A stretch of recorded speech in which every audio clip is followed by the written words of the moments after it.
Here we are then, another episode of the McLaren Return to Glory, and for the first time we get to drive around the updated Spanish Grand Prix at Catalonia, which I'm very much looking forward to because this layout is awesome. I drove it in Breaking Point and I loved it, and now we get to drive it properly in career mode, flat out, in proper anger, which is what I'm looking forward to. So yeah, we're going to jump into things here, guys, in today's episode. Before we do, though, the last episode, Monaco in cockpit view. If you haven't seen it, go check it out. What a race, what an episode. I loved it, and cockpit view will be making a return in the future. You guys also loved it. Anyway, for this episode, we're going to start off with an absolutely massive bombshell. Fernando Alonso is retiring. We're only 8 rounds in, 7 technically before this actually even happens, and Fernando has already announced his retirement in his home Grand Prix weekend, so El Plan is no more, which is massive. I was shocked to see this on my dashboard. To go with that, we have 400 extra R&D points because we had that heartbreaking engine failure in Monaco, leading the race. We led from start to finish. Everything was under control. We was good to win, and our engine let go with 7 laps to go. Now then, heartbreak aside, double heartbreak with Alonso retiring and my engine going in Monaco. I actually recorded this a bit late, so I didn't record the upgrades that I did, but basically we had the first 2, which are durability, already on the way, and I've added to that by doing aero, powertrain, and an extra durability one for the turbo. So that brings currently our upgrades to 5, and yeah, we should hopefully get those in the car over the next few races. Also, a quick update on facilities. We're now level 2 on everything across all 4 parts of the team, so McLaren quietly have been working and improving.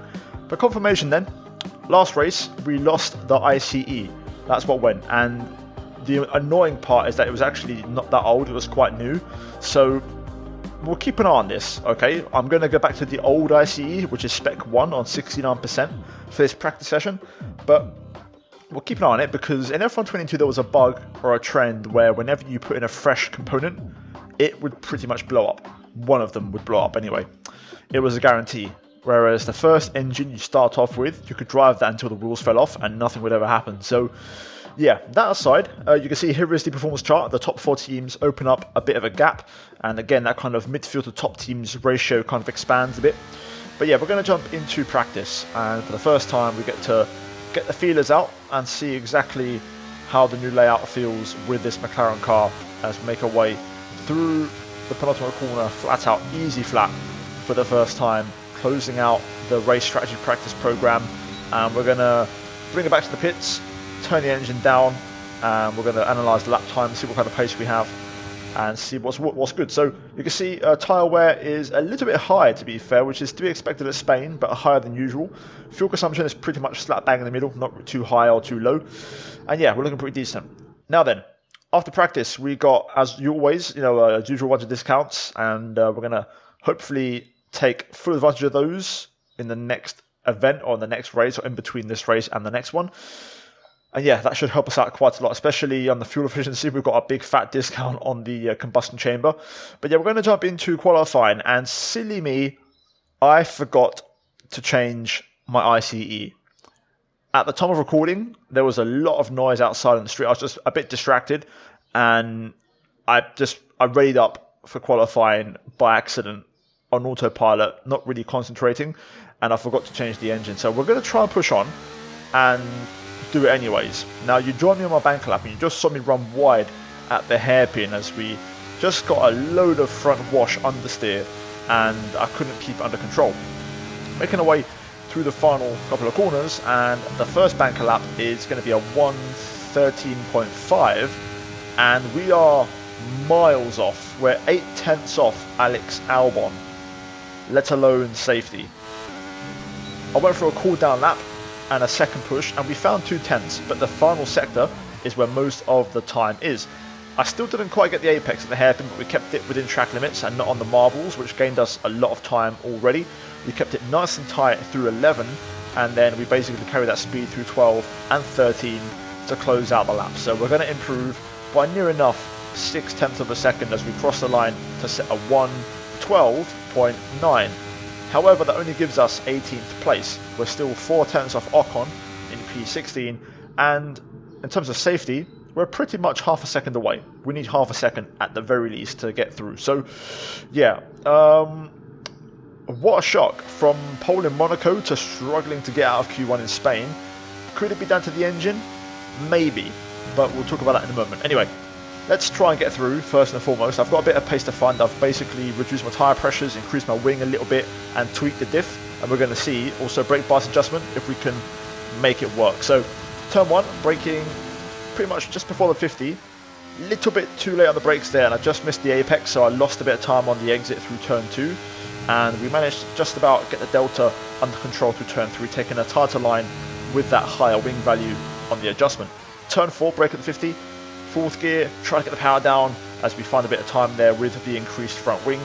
Turn 5, get the nose in early, try not to lock up and keep it nice and tight, then let the car run wide on the exit, you rule the curb. Then we head into the chicane. So 7 and 8, 4th gear, let the limiter rev out and you find a lot of power and time.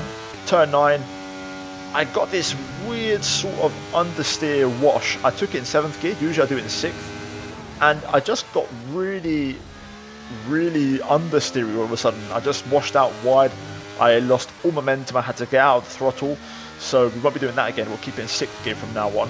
But I've been trying to push, try and find the time through the final few corners, and we are improving somewhat, but it's not the half a second we need. We also get that weird understeer again. And that's just 30 seconds left in the session.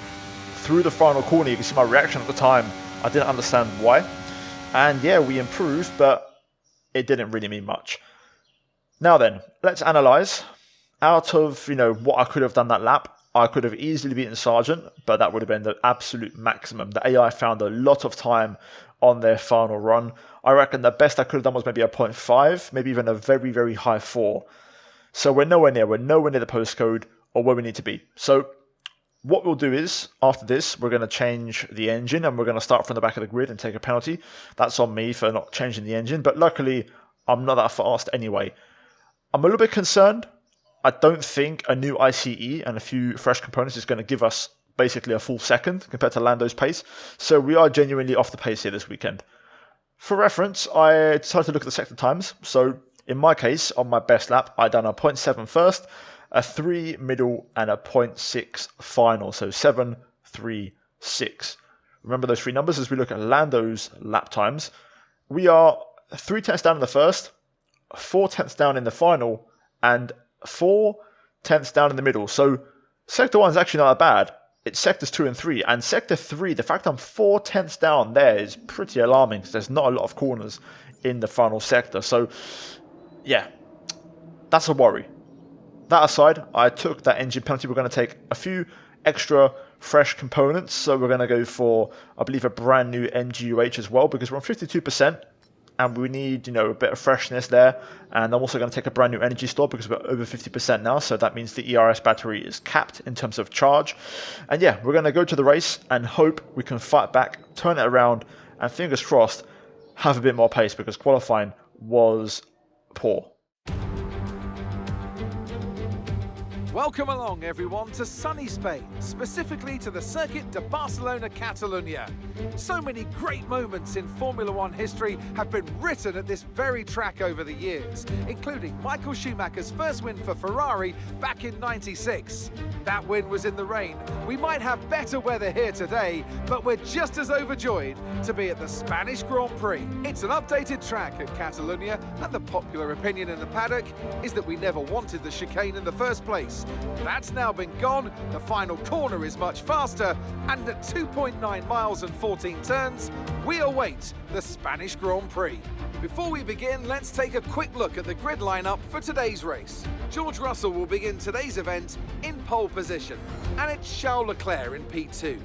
Looking down the rest of the grid, we have Verstappen, Hamilton, Sainz, Perez, Norris, Fernando Alonso, Bottas, Hülkenberg, Magnussen, Gasly, Stroll, Zhou, Ocon, Tsunoda, Albon, Sargent, De Vries, and Martinez. And now it's time to head down to the track. Natalie Pinkham joins me once again in the commentary box. It's fantastic to have you with us today. I'm curious though, how do you think the drivers stop those pre-race nerves from becoming overwhelming when you're lining up on the grid? Well, the regulations aren't new anymore, but the teams and the drivers are still coming to terms with them. I firmly believe it's also track specific. We've seen some wheel-to-wheel racing throughout the year. Some tracks lend themselves better to it than others. I'd like to see it at every race in the whole season. Is that too much to ask? From the highs of Monaco to the lows of Spain as we go from pole to P20 in back-to-back races, albeit with a penalty this race of course to the engine, that was my fault, but still to be fair, I'm not really on the pace here. I don't think it's down to the engine entirely. I don't think a brand new ICE is going to account for 1 second worth of pace. To be fair, I changed the MGUH as well, but even still, I don't think that's enough to kind of bridge the gap. All I can hope for is that it does somewhat bridge the gap and give us something. I'm going to keep the wing a little bit higher, which is what I ran in qualifying, because we've got that extra horsepower in the back to help us out. So we'll see how it feels, and hopefully we can always adjust it in the pit stop if we need to. Strategy for this one is interesting. So both strategies are recommending we start on the soft tyre. I'm relatively tempted to try, although my tyre wear is pretty high. I don't know what to do. I'm inclined to maybe give it a shot and see what happens and take a risk. I think we can always go to the hard tyre if we're a bit marginal. The hard and the medium is pretty similar in terms of wear. To be fair, there's not a lot in it. So yeah, if I quickly do a medium to hard tyre simulation, we'll see what the margins are. So you can see it's all around the pretty much the same race time. There's not a lot of difference. So if we get a soft, then it means we can jump a few cars. That might be a benefit. So I might take that risk today and see what happens. Fuel-wise, I'm going to go for 0.4. This is pretty much middle of the road for fuel consumption. It's not too heavy or too light. I went a little bit too under in Monaco, so we're going to basically bring it back in this one. And yeah, we're going to jump into it, guys. So prediction down below. Do you think we can somehow get some points? I think I'll take a P10 right now. But we're going to start the softs and see what happens. Try and be aggressive and see if for once we can make it work. I was impressed with the soft tyre at Miami, so that might just give us an edge. So yeah, guys, like the video, subscribe to the channel, and let's get into the action. Here we go then. Time for the start of the race. I've actually kept my tyres a little bit cooler. I don't want to put too much wear into them because this year it's not so hard to drive on, you know, cold tyres, and also I'm trying to put too much wear into them. So yeah, let's line her up. Everyone's on softs, so let's get to it. Let's see if we can make it a decent start.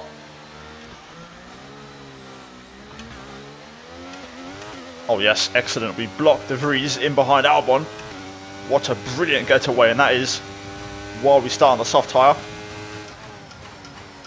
I was tempted to go down the inside there, but I really don't want to get pinched into a 3 wide into turn 1 around Spain. Through turn 3 we go. Pick up some understeer, a bit of front wash as we head down to turn 4.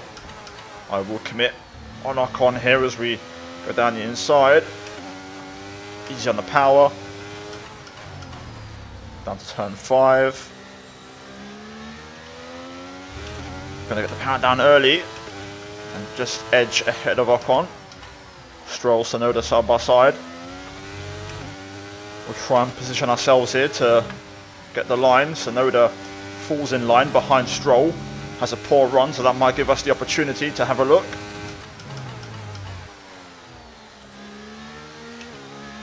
On the outside. Tsunoda a bit loose. I'm going to commit. If you try to turn in, I was still there. Going to squeeze him off, run him out of road. That's a great first lap though. 5 places gained. That's exactly what we had to do, and we've delivered. So now let's see if we're in for a long race or we genuinely have some pace. Straight line speed looks pretty decent early on. Not great, but good enough.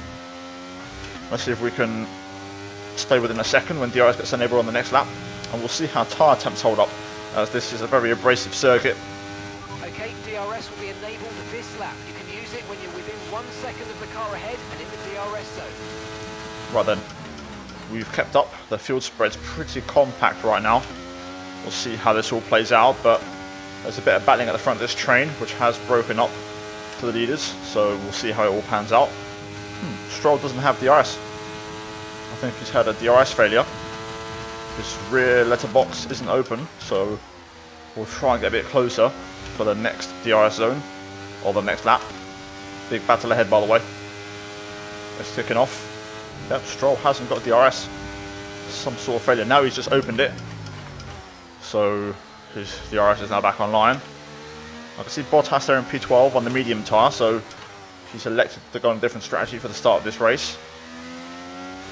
Tyres feel okay at the moment. Not terrible. Let's see if I can nail this final corner. Been struggling to get it right because I think I can try and get a move. Stroll again not opening DRS, so some sort of intermittent issue. Now he's opening it, but he was struggling. Down the inside we go. Nice move there. Up to P14. We've got some good straight line speed, which is nice for overtaking, defending, and also keeping battery. Okay, I've not got DRS on Zhou, which is a bit of an issue. Not sure at what point I lost it, but that's going to allow Stroll to go back through, this time using DRS. This is pretty much where it's at now, pace-wise. No more than this, so we'll see how we hold up. Tyres are starting to drop a little bit now. Starting to struggle now with the back end a lot. Got no confidence in traction zones. Okay, be aware, the grip levels are going to start falling away soon. I can tell. So we're keeping up, just got to try and hang on as long as we can. The minute we basically get dropped, that's when we're going to have to look at pitting. Probably going to go for the hard tyre, give myself a chance to one-stop this race. I think the hard tyre is going to be a really good race tyre around here. Also, that last lap felt pretty good. Almost like the tyres were coming back to me a little bit, which has happened before. You kind of drive through the wear, and then you get a bit of grip, as there's been a mistake there from someone. I think it was Magnussen. I mean, look at all this traffic. We're very much in the fight for points. The right timing and the right strategy here will be key. So just about trying to stay on top of things. Lando there also, I can just see him. I think it was actually Lando who may have ran deep or made a mistake. I'll come put the pressure on. Lando's on mediums, by the way, so we're not going to clash on strategy, which is pretty good. I'm pretty sure he's on mediums anyway, that's what I saw. So looking pretty good right now. I mean, this train's punching up, so I'll see if I can try and recharge the batteries a little bit. Oh, here we go. Stroll. Looking for the move on Zhou.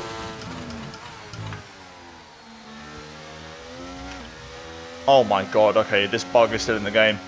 This bug is still in the game. Engine failures will be turned off now because this is ridiculous. I wonder if it's the ICE that's gone again. I wonder. I literally had that thought cross my mind 30 seconds ago if the engine will go again. And it has. Unbelievable.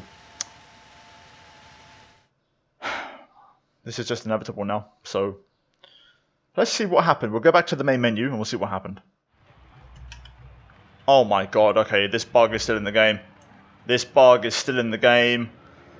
Engine failures will be turned off now because this is ridiculous. A spectacular victory here in Spain and a massive I wonder if it's the ICE that's gone again. I wonder. I literally had that thought cross my mind 30 seconds ago if the engine will go again. Well, they are very much at Unbelievable. one with the car, which is a cliche, but it's true. It's not an easy process. This is just inevitable now. And that work is very much paying off. Let's see what happened. We'll go back to the main menu and we'll see what happened. The team at Red Bull have done a phenomenal job recently, and it's clear to see that they've put in the work, and they should be so proud of the victory they've secured here.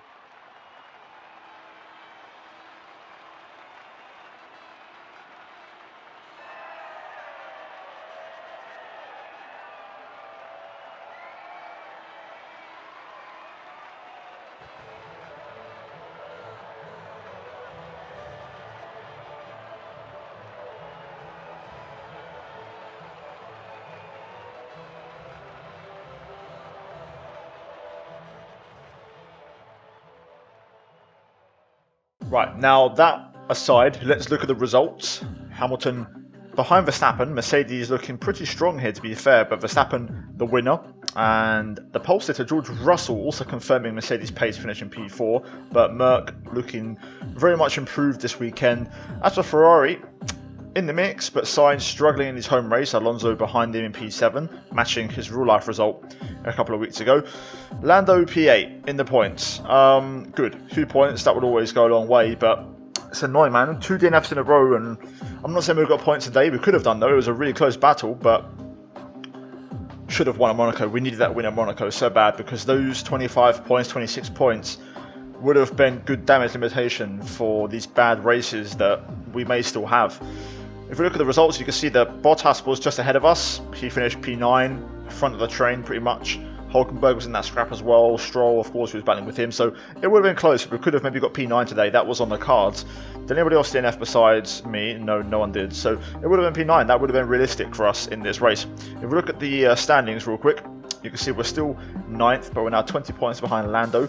Bottas gradually chipping away, gathering points, and he's 8 behind. Gasly also not too far away, and Stroll still a fair way back in our battle of Aston Martin versus McLaren. And because of that race result, we still actually stay ahead of Aston Martin, because of course Alonso finished P7, Lando P8. That was the only point scored. So really, it was pretty good damage limitation in that aspect. But annoying that I couldn't get a couple of points. I think it was possible. The soft was just starting to come back to me there at the end, right before the engine went. So I was actually looking to maybe go a bit longer in the stint. So yeah, a bit gutted with that one, but yeah, that was the race, guys. We're now going to move back into the menu. We'll do upgrades and that good stuff to basically flesh out the episode so it's not too short when you guys who are casual viewers won't know I've had an engine failure when you look at the time of the video. Now, that was a pretty big hit in terms of the rivalry, and to be fair, luckily we have a bit of a margin, but one race to go. We should be able to lock that in, and that will give us a nice little acclaim boost. As for now, though, we're going to drop down to level 5 again. Quite a way down. Now then, we're going to find out and see exactly what failed. So if we scroll over to the engine tab. Okay, so it wasn't the ICE, to be fair. It was the MGUK, which I was very close to changing, but I decided to stick with the second unit, and we lost it. So, fair. Okay. I don't know what to do now. Do I turn failures off, or do I give it one more chance? It wasn't a part that I just changed, so I'm inclined to give it one more shot. I'll review the tape to make sure I didn't change this part, but I'm pretty sure I didn't. I think it was the MGUH that I changed, but I'll double check anyway. But I might give it one more chance, because this looks like a legit unfortunate failure, but I could be wrong. So we'll see. If we do the next race, change the MGUK again, and we have an issue, then yeah, that's not ideal. We'll go back to the old MGUK though, which is still not that worn, and it's not really much of an issue. But let's do upgrades, because we have, as you can see, 4 on the way. The chassis 1 has indeed arrived, as you will see now if we confirm that real quick. Or is it the aero or engine? No, durability. So there we go. MGUK, fair enough. So that's quite convenient that we have the upgrade in place. So we're going to add to that. Control electronics, for me, very important. I've been waiting for this one for a long time, as we only have 2 of those all season. And we're also going to do the MGUH, which we're on our 3rd unit once more upgrades come through. We had a marketing department event regarding the merch in the last episode. We declined and ignored it, and we still did okay. So made a bit of cash and got some acclaim, which is nice. So always welcome, and that's a nice little bonus. Now then, the ICE has come through, which means we've now unlocked a slot, so we now can purchase the MGUH, and that will do very nicely with a nice big discount. Besides that, can we do any performance upgrades? So, do we have any decent discounts? Looks like we've got one on the fuel efficiency. Chassis, not a lot. Aero, also no upgrades actually available, to be fair, besides the front wing gurney flap. So, we'll go ahead and purchase the roof-shaped combustion chamber. And that will be it for now. And just like that, we arrive at Canada, and we're now pretty much in sync with the real life calendar. Before we go away, just to confirm, we've had the wing mirrors arrive along with the ERS cooling. So again, no failures, the car's improving, and we've unlocked the intercooler. So we'll get some nice new discounts moving forward. As for performance, you can see we'll get an updated graph for the next race in Canada, and we'll see exactly where we are, but hopefully we bridge that gap to Aston Martin and keep things competitive. But guys, that's where I'm going to leave it for today's episode. give me your thoughts in the comments, but I'm willing to give it one more chance because it was not a part that was new or I just changed. It was an existing one, which was on about 55% wear anyway, so let me know. Just to confirm, and I'll show you right now for the sake of the video, I am on fault frequency low. Before, I've been on standard, but I actually put it to low. So it's funny, since I've switched this setting, I've had 2 failures. It's funny how that works, but I'm going to trust it's a bit of bad luck. I'm going to give it one more chance. So guys, let me know what you think. Anyway, leave a like on the video, subscribe for more. Back tomorrow with another episode, and we'll try and fight back in Canada. But yeah, cheers for watching, guys. As always, a big shout out to the members. Check out the 2 videos on screen if you missed them. And yeah, guys, cheers for watching. Apologies for the failure, and we'll go again in the next one. Goodbye.